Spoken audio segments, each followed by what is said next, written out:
Kalian sudah tidak asing lagi dengan game Grand Theft Auto atau yang lebih akrab dengan sebutan GTA. Sebuah game ciptaan Rockstar Game yang berhasil membuat banyak orang mencoba memainkannya. Entah karena memang sudah menanti game ini, atau hanya bermodalkan rekomendasi dari teman, atau justru tergoda karena melihat orang-orang yang memainkan game ini dengan begitu serunya. Di Indonesia, banyak seri GTA yang menjadi bahan perbincangan.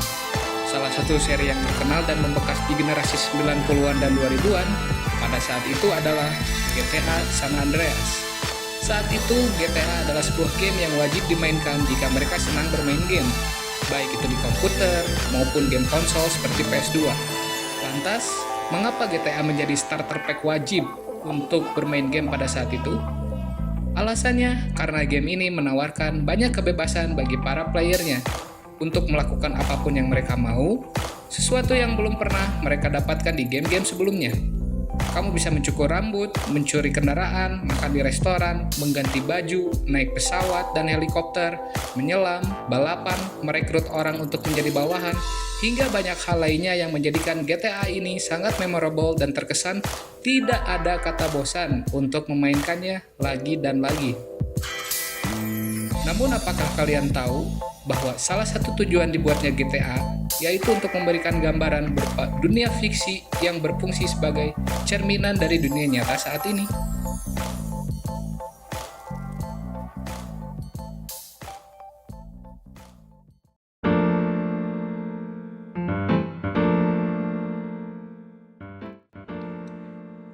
Di tahun 1995, di sebuah studio kecil di Dundee, Skotlandia, sekelompok developer muda bernama DMA Design sedang mengerjakan game bernama Race and Chase.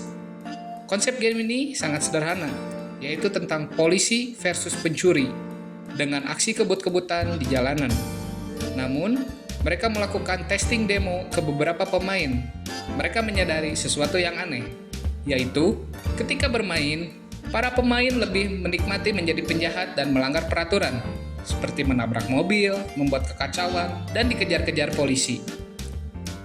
Alih-alih memperbaiki hal tersebut, karena memang hal tersebut dirasa seperti tidak normal pada saat itu, DMA Design justru melihat sebuah potensi, dan lahirlah Grand Theft Auto, sebuah game yang membebaskan para pemainnya untuk melakukan apapun tanpa harus mengikuti pola good guy versus bad guy, seperti kebanyakan game pada saat itu. Game GTA pertama dirilis pada tahun 1997.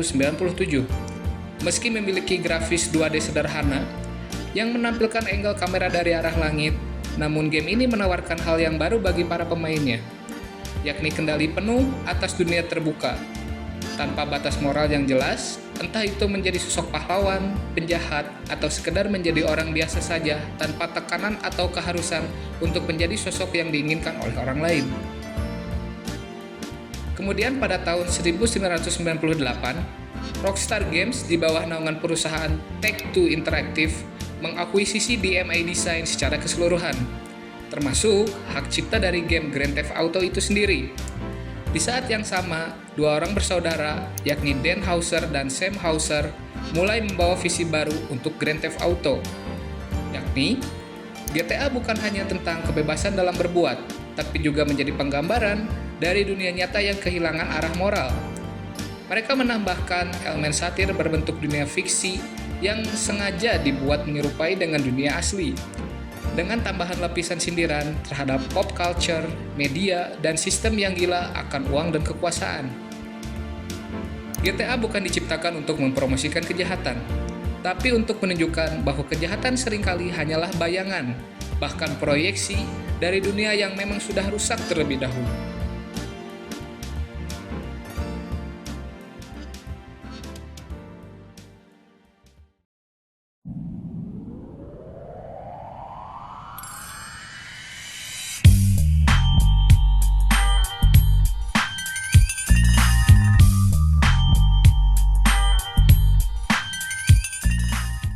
Setiap seri GTA menggambarkan bagian dari kehidupan nyata, atau lebih tepatnya, karikatur dari realitas sosial dan budaya modern. Contohnya seperti Liberty City dalam GTA 3 dan GTA 4 adalah parodi dari New York City, sebuah kota yang sibuk, individualistis, dipenuhi media yang haus sensasi, dan masyarakat yang rela mengorbankan moral mereka demi uang. Kemudian ada Vice City dalam GTA Vice City dan Vice City Stories. Kota ini menggambarkan kota Miami, Florida pada tahun 80-an. Era di mana narkoba dan para geng menguasai kota tersebut. Hal ini terinspirasi dari film Scarface dan kejadian nyata yang disebut Cocaine Cowboy Wars. Lalu ada kota San Andreas dalam GTA San Andreas. Adalah plesetan dari California pada awal 90-an. Dalam GTA San Andreas, menampilkan konflik antar geng yang memang terjadi di dunia nyata, seperti Bloods and Crips di Los Angeles, serta kerusuhan rasial dalam peristiwa Los Angeles Riots di tahun 1992. Di dalam game diceritakan bahwa karakter utama Carl Johnson alias CJ pulang ke kotanya yang penuh dengan korupsi, rasisme, dan ketidakadilan sosial. Sebuah situasi yang sangat mirip dengan realitas sosial orang kulit hitam Amerika pada saat itu. Dunia GTA terasa gila, tapi justru dunia nyata memang seperti itu adanya. Dan Rockstar Games hanya memperbesar angle atau sudut pandang terhadap hal tersebut.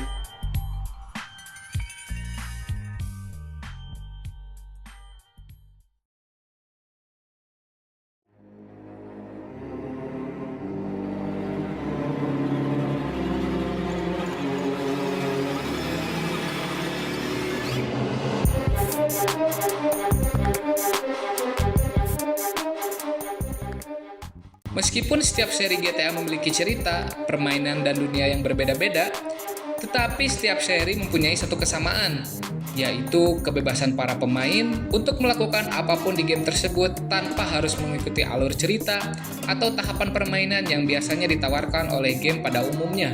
Tapi di balik kebebasan itu, ada pertanyaan besar yang terlintas di kepala kita. Apa yang manusia lakukan ketika tidak ada batasan moral dalam hidupnya? Pemain GTA bisa berbuat baik, jahat, atau sekedar hidup biasa-biasa saja, dan semua pilihan itu terasa benar-benar saja dalam konteks dunia yang memang sudah kacau pada awalnya. Itulah yang membuat GTA unik. GTA tidak menghakimi manusia, namun memantulkan sisi manusia yang nyata adanya. Seperti contoh, lihatlah Niko Bellic di GTA 4. Seorang imigran dari wilayah Eropa Timur yang datang ke Liberty City untuk mengejar American Dream-nya. Namun, ia justru terjebak dalam dunia yang korup dan brutal. Cerita Niko Bellic mencerminkan bagaimana American Dream seringkali hanyalah sebuah ilusi. Sistem yang katanya adil, tapi sebenarnya sistem ini hanya menguntungkan pihak-pihak yang berkuasa saja. Sementara itu, Michael DeSanta di GTA 5 adalah simbol manusia modern. Sukses tapi hampa, punya rumah besar dan kehidupan yang mewah, tapi kehilangan makna untuk hidup.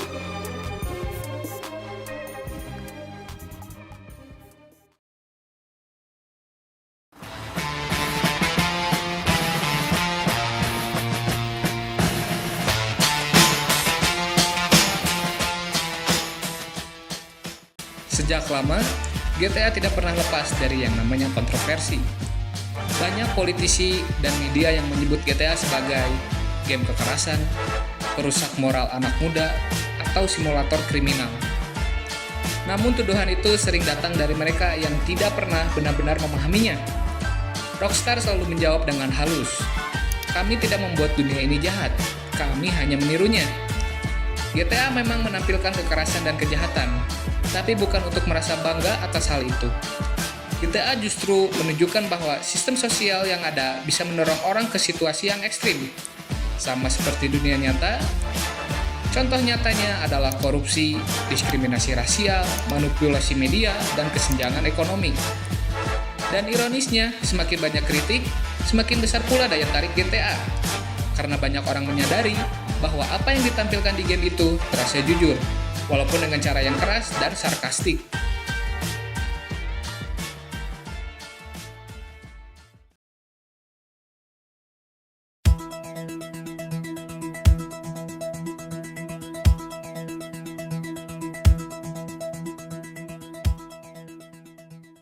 Selama lebih dari 2 dekade, GTA bukan hanya sekedar franchise game, tapi juga sebuah dokumentasi dari evolusi masyarakat modern.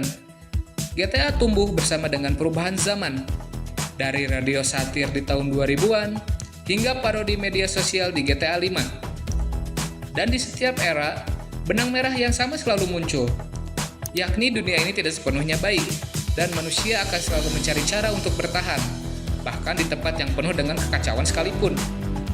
Bagi sebagian orang, GTA hanyalah hiburan, tapi bagi yang memperhatikan lebih dalam lagi, GTA adalah bentuk sindiran sosial paling cerdas yang pernah dibuat dalam dunia video game.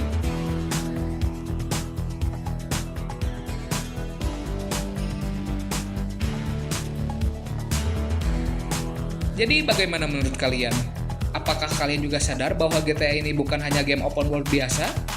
Jika kalian punya pendapat lain mengenai topik GTA kali ini, kalian bisa tulis pendapat kalian di kolom komentar. Dan jika kalian ada request topik yang ingin dibahas, silahkan tulis request kalian di kolom komentar. Terima kasih telah menonton video ini sampai akhir. Jangan lupa klik tombol like dan subscribe untuk mendapatkan konten menarik lain dari channel kami. Semoga hari kalian menyenangkan dan sampai jumpa lagi di konten selanjutnya.